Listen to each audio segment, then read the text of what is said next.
propose de découvrir avec moi aujourd'hui celui qui a la puissance de guérir et de purifier un lépreux, même gravement atteint.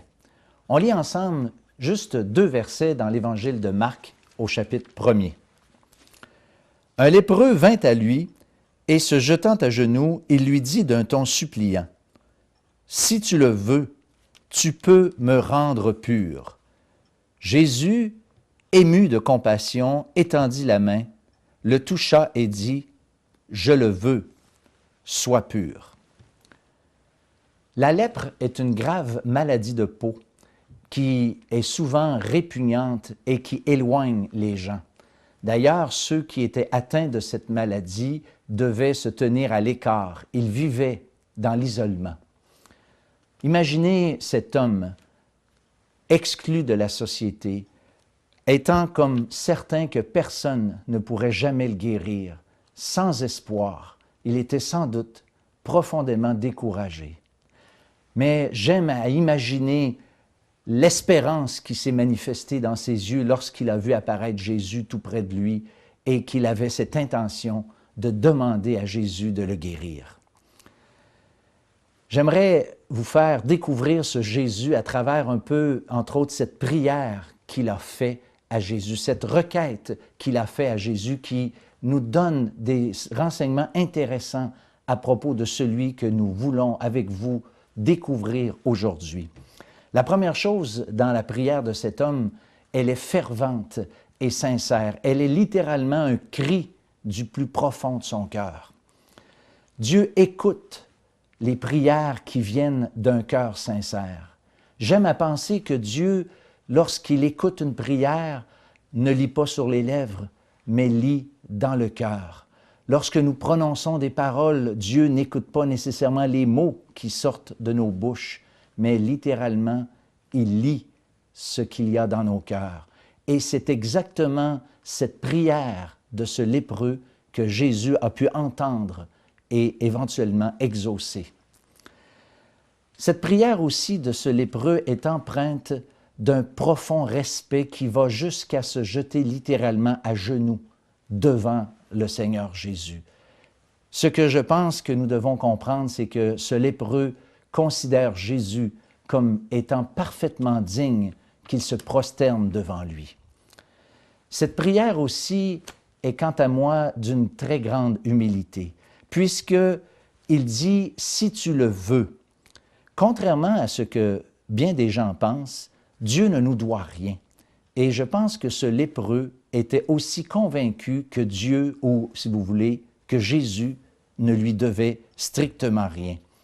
La guérison de cet homme ne dépendait pas de lui, mais simplement et uniquement de la bonne volonté de celui qui pouvait vraiment guérir. Et ça, c'est évident que ce lépreux était parfaitement conscient de cette réalité. Une autre caractéristique de cette prière de ce lépreux, c'est qu'elle était empreinte d'une grande foi, c'est-à-dire d'une entière confiance dans la capacité de Jésus de guérir le lépreux. Il se questionne sur la volonté, mais quant à la puissance de le guérir, il n'a aucun doute. Si tu le veux, tu peux me rendre pur. Oui, Jésus était vraiment celui qui pouvait le rendre pur, et la prière de cet homme est une manifestation concrète de la foi entière qu'il avait dans la capacité de Jésus de le guérir. Maintenant, suite à la prière de ce lépreux, la Bible, le récit que nous avons lu ensemble, nous rapporte que Jésus a été ému de compassion, ayant une profonde pitié, littéralement, pourrions-nous dire. Eh bien, une lecture même superficielle des évangiles nous convainc facilement que Jésus avait une grande compassion des âmes de ceux qui l'entouraient lorsqu'il était sur la terre.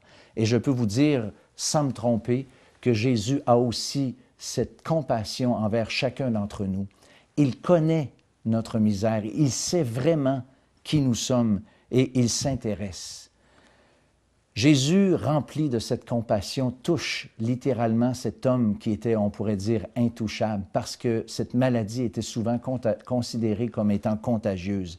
Il le touche et lui dit, « Je le veux, sois pur. » Et aussitôt, nous dit le texte, la lèpre l'a quitté et il fut pur. Oui, Jésus est vraiment celui qui peut et qui veut guérir. Vous savez, la Bible nous enseigne que nous sommes tous atteints par la lèpre universelle du péché. Nous sommes tous contaminés par la lèpre du péché. J'aimerais juste lire un verset dans le Nouveau Testament qui nous le confirme clairement. « Car tous ont péché et sont privés de la gloire de Dieu. » Mais la bonne nouvelle de l'Évangile, c'est que Jésus veut et peut nous toucher spirituellement. Jésus veut et peut aujourd'hui nous guérir d'une des plus terribles conséquences qu'a engendré le péché dans nos vies. Et cette conséquence, c'est la colère de Dieu, le jugement de Dieu qui vient nécessairement sur tout pécheur. La seule chose que nous pouvons attendre lorsque nous sommes comme ça pris avec la lèpre du péché, c'est la colère de Dieu, la juste et sainte colère de Dieu. Mais il y a une bonne nouvelle, heureusement, et l'émission que vous écoutez aujourd'hui, l'heure de la bonne nouvelle, c'est une bonne nouvelle. Nous avons une bonne nouvelle à vous annoncer. Lisons ensemble dans l'Évangile de Jean au chapitre 5 et au verset 24. « En vérité, je vous le dis, celui qui écoute ma parole et qui croit à celui qui m'a envoyé a la vie éternelle et ne vient point en jugement, mais il est passé de la mort à la vie. » La Bible dit que Dieu veut sauver les hommes et qu'il peut le faire pour la simple et bonne raison qu'il a accompli tout ce qu'il fallait pour le faire. Pour guérir le lépreux, Jésus a simplement étendu sa main et a dit « Je le veux, sois pur » et le lépreux a été guéri. Mais pour que nous puissions avoir nos péchés pardonnés, pour que la lèpre du péché soit enlevée, il a fallu que Dieu quitte la gloire du ciel, s'incarne dans un homme, vive une vie ici, dans un monde contaminé par la lèpre du péché, et qu'il aille finalement mourir sur une croix. La Bible nous dit que lorsque Jésus est mort sur la croix, il a porté le châtiment de nos fautes. C'est le jugement de Dieu qui est tombé sur lui à ce moment même précis, lorsqu'il a expiré et donné sa vie pour chacun d'entre nous. Jésus maintenant veut et peut pardonner nos péchés et nous donner la vie éternelle. Pour le faire, vous n'avez qu'à lui demander. Certains pensent que parce que nous savons que Jésus est mort pour les péchés, que tous nous sommes automatiquement purifiés et pardonnés. Pourtant, la Bible dit exactement le contraire. On lit ensemble encore un verset dans l'Évangile de Jean. « Mais à tous ceux qui l'ont reçu, à ceux qui croient en son nom, elle a donné le pouvoir de devenir enfants de Dieu. » L'œuvre de la croix du Calvaire n'est efficace que pour ceux qui reçoivent le Sauveur. Je vous invite à lui faire la demande exactement dans la même attitude que le lépreux lui-même a prié. D'abord, humblement, c'est-à-dire que vous reconnaissez que Dieu ne nous doit rien et que cela dépend uniquement de sa bonne volonté de nous sauver. Nous devons le faire sincèrement parce que nous l'avons vu ensemble. Dieu exauce les prières qui viennent vraiment du cœur. Nous devons le faire aussi respectueusement. Comme le lépreux qui s'est jeté littéralement à genoux, nous devrions aussi nous jeter à genoux devant le Fils de Dieu. Et si ce n'est pas physiquement, je vous invite de le faire, au moins à être à genoux dans vos cœurs pour lui demander.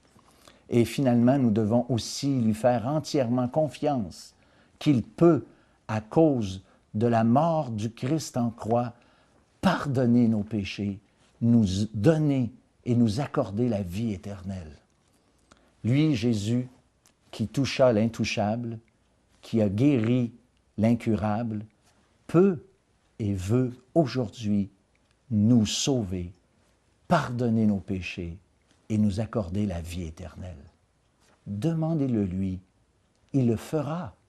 C'est sa promesse.